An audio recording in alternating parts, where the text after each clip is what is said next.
अस्सलामुअलैकुम जी। मैं बेवा वां, मेरे 4 बच्चे ने।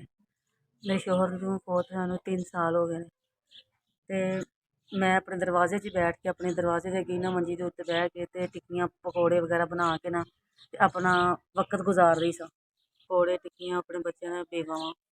मेरे 3 साल हो गए, मेरे शौहर फौत हो गए, मेरे 4 बच्चे ने ते मैं अपने बच्चों का वक्त गुजारन वास्ते उन्हां नूं घर दा खर्चा चलाउण वास्ते पकौड़े ते टिक्कियां दा चला बना के ते वेचदी सां।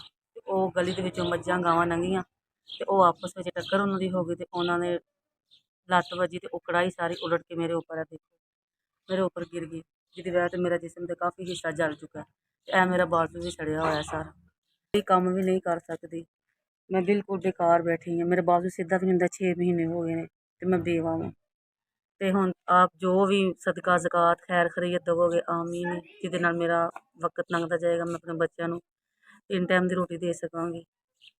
अस्सलाम वालेकुम वीर जी, तुहाडा बहुत शुक्रिया, तुसीं मैनूं 10,000 रुपया मदद दित्ती है मेरे यतीम बच्चों की। अल्लाह ताला तुहाडी बरकत करे, तुहाडे कारोबार च बरकत करे, तुहाडी औलाद नूं नेक औलाद बनाए, माँ बाप दी फरमाबरदार बनाए। तां बाजू सड़ गया ਸੀ ਤੇ ਹੁਣ ਮੇਰੇ ਕੋਲ ਮਹੀਨਾ ਡੇਢ ਸਕੂਨ ਦੇ ਨਾਲ ਬੱਚਿਆਂ ਨੂੰ ਰਾਸ਼ਨ ਪਾ ਲਵਾਂਗੀ।